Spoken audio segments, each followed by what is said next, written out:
presence of the Lord. In the beginning, God created the heavens and the earth. And the earth was without form and void. And darkness was upon the face of the deep. And the Spirit of God moved upon the face of the waters. And God said, let there be light. And God saw the light, that it was good. And God divided the light from darkness. And God called the light day, and the darkness he called night. And the evening and the morning were the first day. Since the beginning of all their lives, trying to capture the wisdom of God and understand to explain it. But the more mankind searches the understanding to the things it just can't be, the more God shows his majesty. William James Mayo will tell you that there's just no healing without taking medicine or filling a prescription. Sigmund Freud will tell you that if you hypnotize, it's a way to understand the human psyche through the hidden things of man's past might be revealed. And through it, whatever they suffered in their childhood will come to the forefront. A marine biologist will tell you that there's no way a great fish can swallow a man in whole and spit him out in the same condition he was in just 3 days before. A firefighter will tell you that if a man is thrown in a heated furnace, he's coming out smelling like smoke. And he won't be dancing. A mathematician will tell you that it's impossible to feed 5,000 people with just 2 fish and 5 loaves of bread. Isaac Newton, a scientist and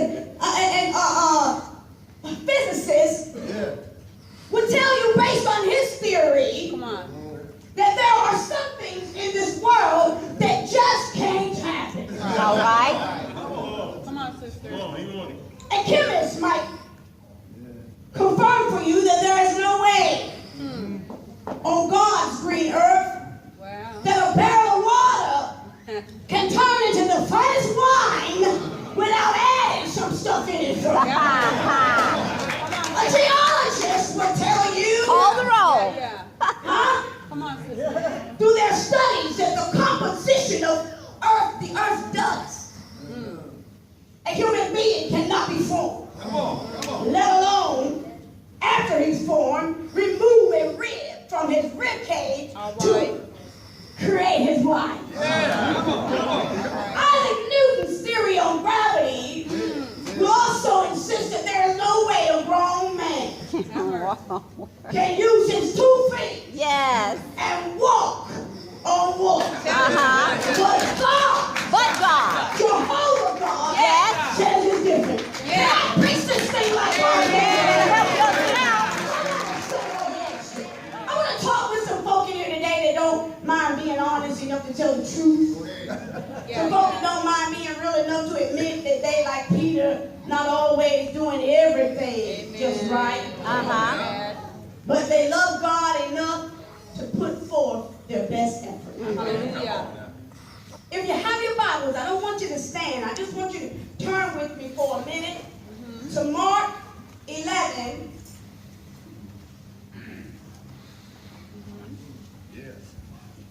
Verse 22. All right. And it reads, St. John 14, verse 12. And it reads, but if we're going to make a difference in this world, we're going to have to get the faith things settled in our hearts. That's right.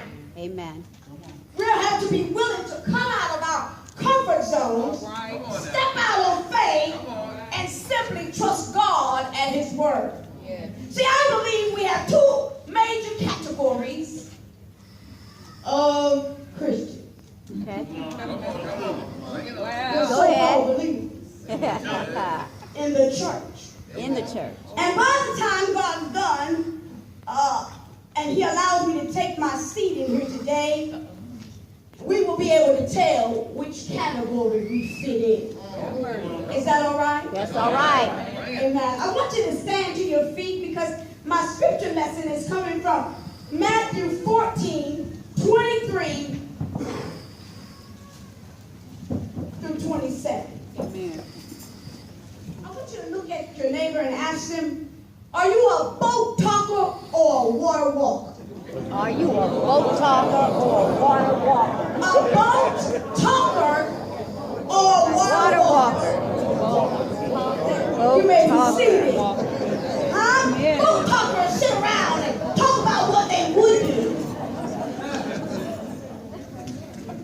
But when it comes down to it, they didn't have enough faith to see that thing through. Uh-huh. Boat talkers are those that say, Lord, if you get me out of this one, I'll never do it again. He does it and they do it again. Uh-huh.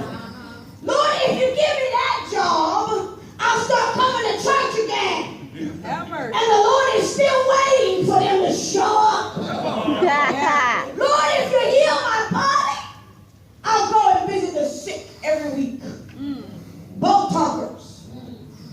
Talk a good talk. But they fall short and walk in the walk. I'll do this. But when the time to show their love for Christ, they're too fearful to step out on faith. When it's time to put up, all they do is talk. I don't know about you, but I don't believe that Christ suffered and went through all that he did so that you and I could sit around and become boat talkers. Instead, I believe he desired us to step out in faith and be water walkers. Uh-huh. Water walkers are those who are willing to come out of their comfort zone and step out on faith. Because he has gone back to the Father, thus leaving us with the power. Remember, he said, when I go back to the Father, the Holy Ghost will not come until I go back Yes. to the Father. Uh-huh. And because he's gone back to the Father, he has left us the power we need to become water walkers. Yes.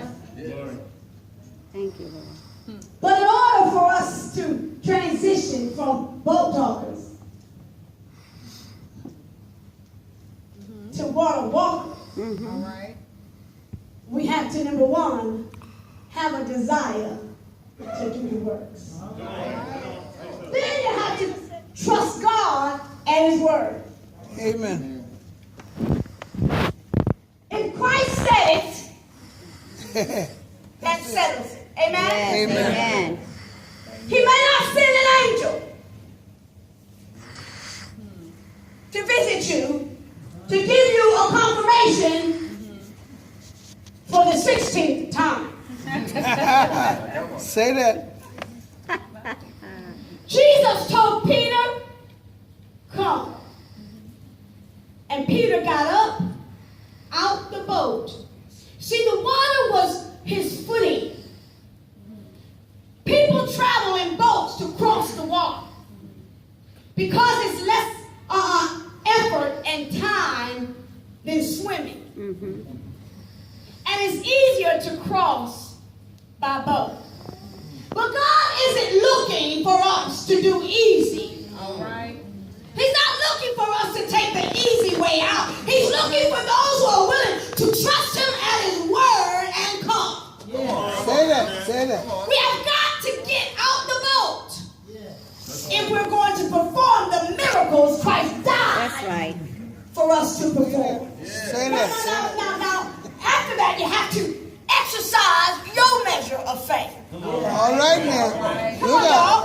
out. Don't start. It takes faith in God to step out of your comfort zone onto an area of uncertainty. Yes. Yes.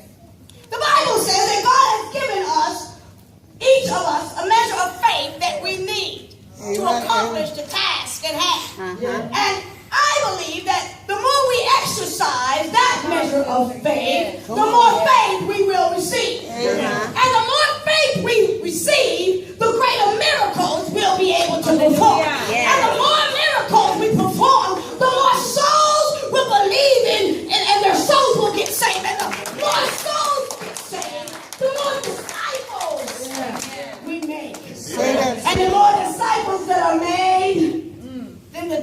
starts swelling. And when the church begins to grow, demons tremble. But see, we got to get out of the boat. Yes. We got to have faith in God's word and his word alone. And then we've got to be willing to exercise that measure of faith. We don't want to go through anything. Amen. But when we go through stuff, it exercises the measure of faith we started with. And somewhere in the word of God it tells me that if I suffer with him, I will reign with him. But I gotta exercise my faith. And get out the boat so that we can become water walkers. Now, I don't want you to literally go and try to walk on water, especially if you can't swim.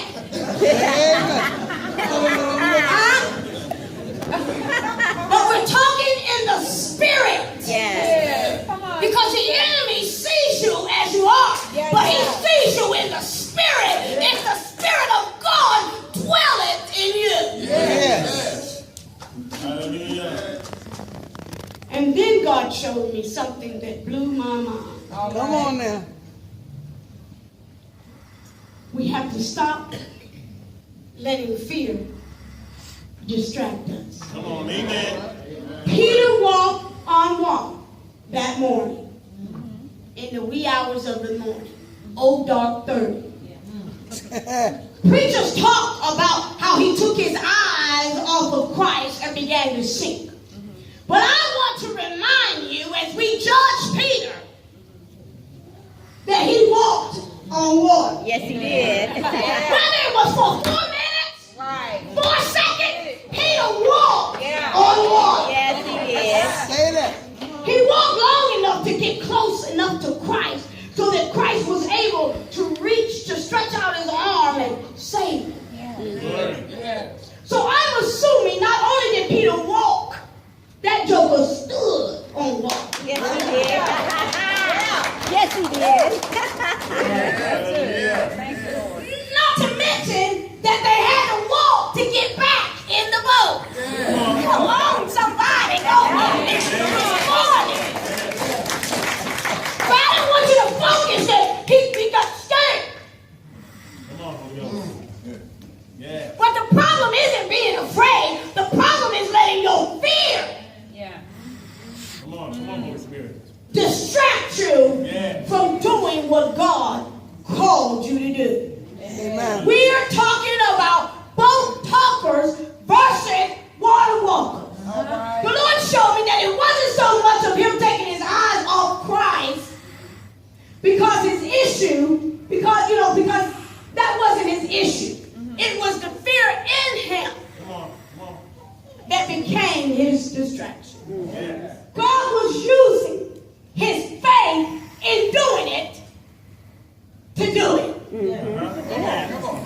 His faith to do what he could do, greater works, was what God was using to allow him to do it. And if you have faith to do what God called you to do, you'll be able to do it. Amen. That's right. Amen. Say so. He was using Peter's faith to walk. Peter wanted to walk. He said, Lord, bid me to come out there with you. Peter wanted to get on the water. He was a fisherman all his life, but he ain't never walked on no water. That's right. He wanted to walk on the water. And the faith and the hope that he needed or wanted to walk, he wanted to walk so bad that God used his faith to walk. To walk. You know how I know Peter's fear distracted him? Okay. When the winds. The winds were there. We see winds all the time. You know how I know it was that?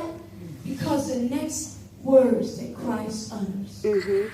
He says, O ye of little faith, why did you doubt? If you allow the fear in you to become a distraction, you will never do the the greater works that Christ gave the body to do. My God. We must operate and function through the fear. Amen. Because if you go through the fear, it won't be an issue for you anymore. In my conclusion, because I don't want you to have to wake up your neighbor.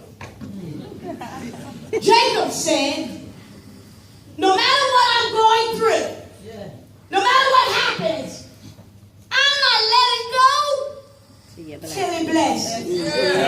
Jacob wasn't a boat talker. He moved in faith and became a water walker.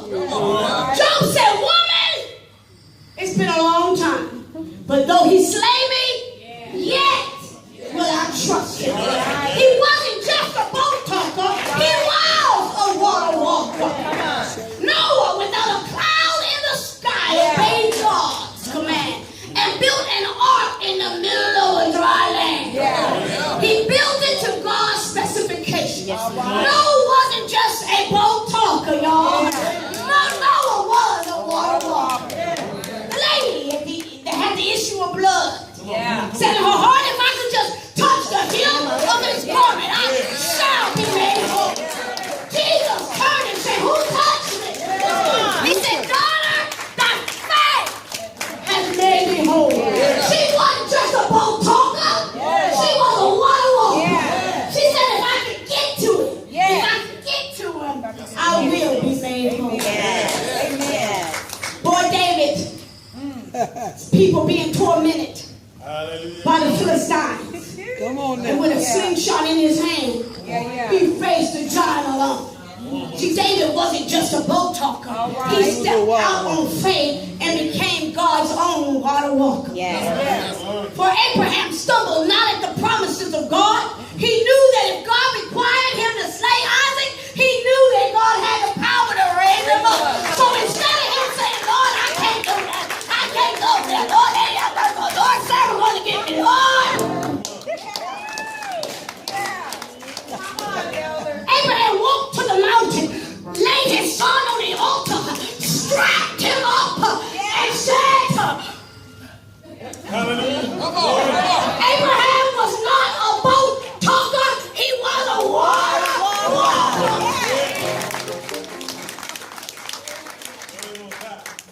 Thank you, Lord. Hallelujah. Trapped, by the Red Sea. Come on. Pharaoh's army on their backs. All right. Say that. God told Moses, he said, stretch forth your hands Yes. with the rod I've given you. And the enemy you see today, you will see them no more. So Moses got up and did what God told him to do. Yeah. He wasn't just a boat talker. He stepped out on faith. Huh? And the Israelites became water walkers. They walked through water on dry land. Yes. Peter used to be a boat talker. All right. But the Lord empowered him with the faith he needed. Amen. And he became a water walker. Thank you, Father. Jesus knew his journey would be a rough one. Yes. He knew he'd be ostracized and criticized by religious folk who were demonized. But even in times of discomfort, in his human weakness, he finished his earthly task. Jesus wasn't just a boat talker. He held on to his faith. He was the water walker. God has put things in your heart for you to complete. My Lord. But you allow the fears of your situation and your circumstance, the fears of your educational level, the fears of your nationality, the fears of your culture, the fears of your job, your title, the fears of your gender, the fears of your body aches, the pains, the fears of your intellectual level, the fears of your earthly status, the fears of your financial worth to become a hindrance, the unadulterated word of truth. He's left us to love the sinner, the lost, to love each other so that he might get the glory. To look past our differences and see the one